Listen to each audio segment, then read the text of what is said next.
In nomine Patris et Filii et Spiritus Sancti. Amém. Estamos então hoje na primeira semana depois da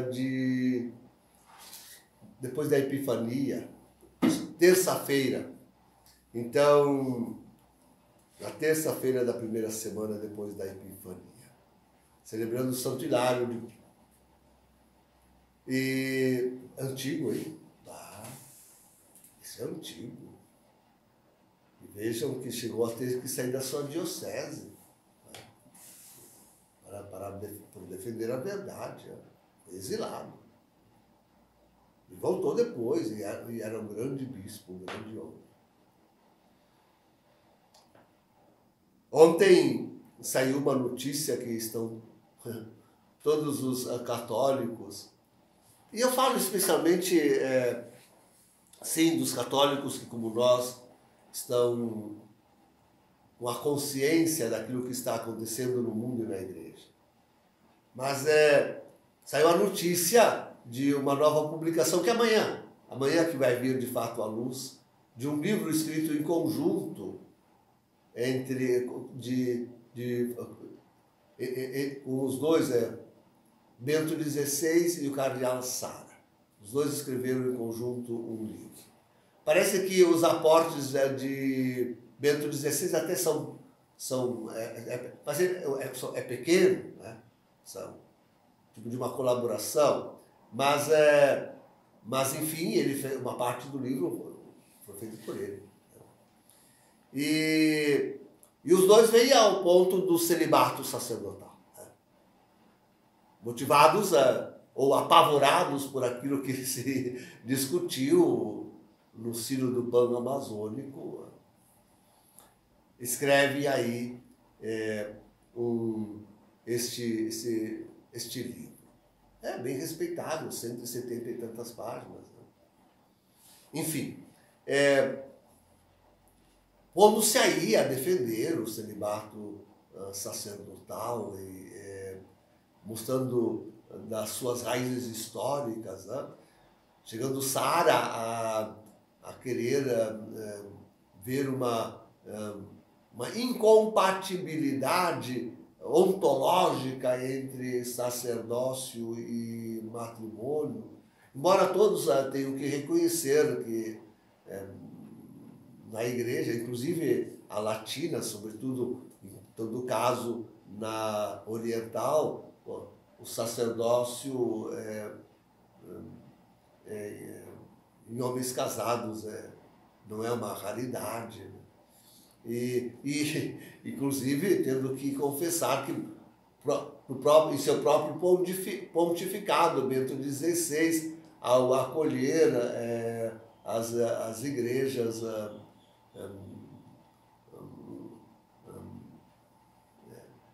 da Inglaterra, que votavam a comunhão inteiras, né? Votavam inteiras, com pastores e fiéis, cara. Ele abriu mão, disse que os pastores casados podiam receber a ordenação sacerdotal, né? Bispos e padres. E, contudo, Ratzinger também defendendo e mostrando de forma muito bonita quanto de fato na história sempre esteve tão ligado o celibato e o sacerdócio, a ponto de, já desde Jesus Cristo, como se vê, inclusive em Pedro, os sacerdotes já absterem-se de qualquer relação sexual, né? Então, aí uma grande exultação entre os católicos com esse novo escrito, né? Aliás, reprisando uma palavra que teria saído, não sei se não da boca de Sara, mas de qualquer forma se referindo aos dois, como não tendo podido guardar silêncio. Bento XVI quebrou o seu silêncio. Quebrou quantas vezes o seu silêncio? Já quantas vezes ele quebrou o seu silêncio? Não se esqueçam daquela carta magna que ele escreveu por ocasião da discussão sobre o abuso, né?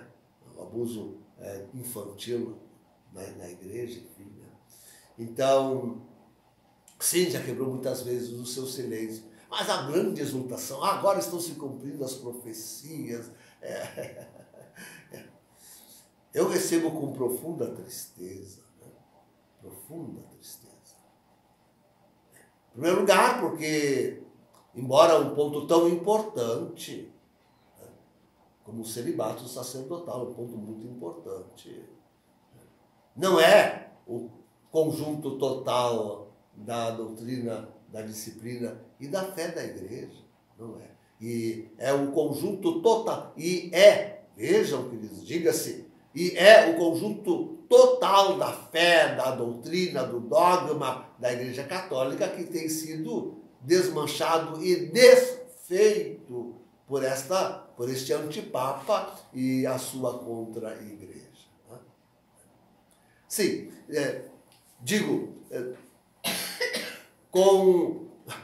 vejam ali, sobretudo no Vaticano News, saiu a notícia dizendo que o livro é uma contribuição sobre o celibato sacerdotal em filial obediência ao Papa.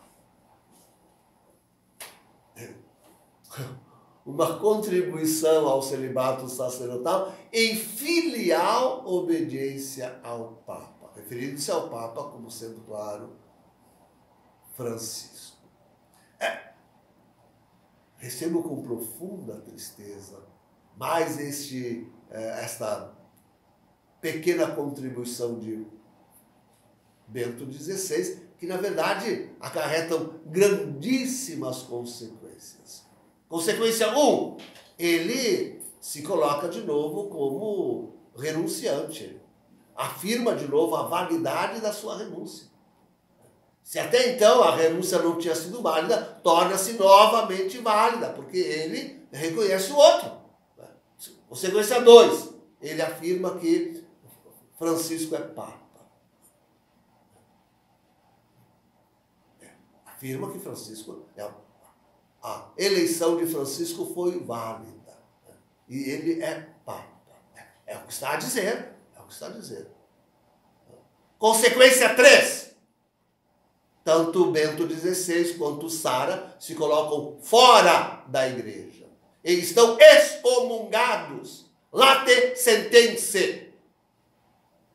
Colocam-se, porque aí em comunhão com um antipapa, que não é nada mais, nada menos que o falso profeta de Apocalipse 13 e 11. Colocam-se ambos fora da igreja católica. Não seguem em comunhão com a igreja católica.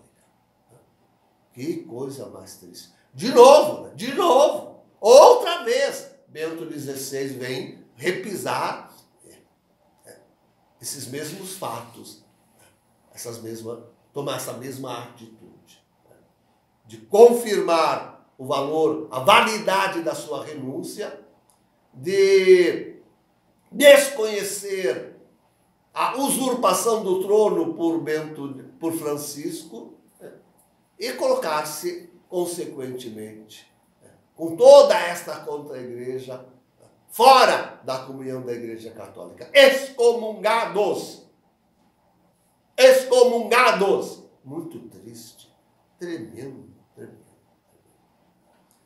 Alguém vibrava, lembrando as profecias de que, afinal, deve ser em relação a Bento XVI que se cumpram as profecias antigas e novas, sobretudo esta de Fátima, do bispo vestido de branco, que sobe uma montanha, onde está ali alçada a cruz de Cristo, passando sobre os cadáveres de seus cardeais e padres, e com eles morrendo também lá em cima a flechadas. Acho que é a flechadas.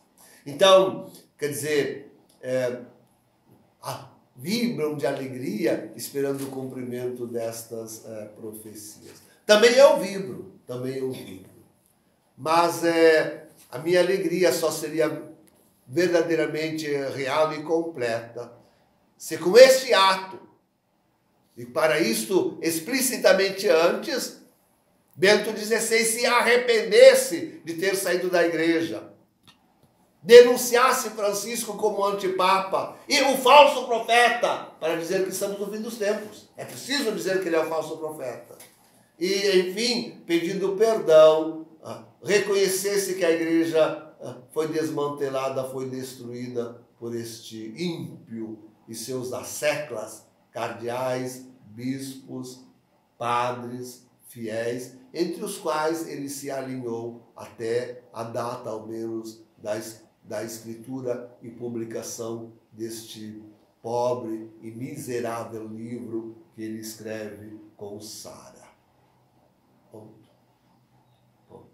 De tal forma é isto que nem me interessa ler o que está aí escrito. Os principais problemas ele não aborda. Fala sobre o celibato, mas sobre Francisco e a destruição da igreja, a invalidade da sua eleição, o fato dele ser o falso profeta, dele estar destruindo a igreja católica, é disso que tem que se ocupar.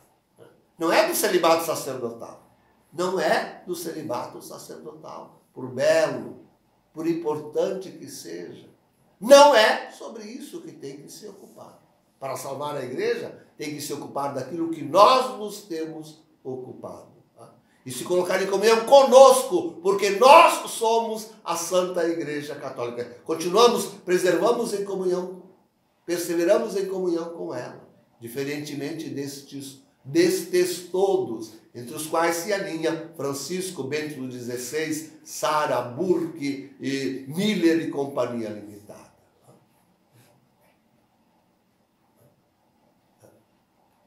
Sinto dizer.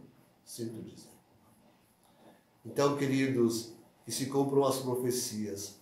E que se cumpram as profecias para que estes homens ainda encontrem a salvação na comunhão com a Igreja Católica. Em nome do Pai, do Filho e do Espírito Santo. Amém.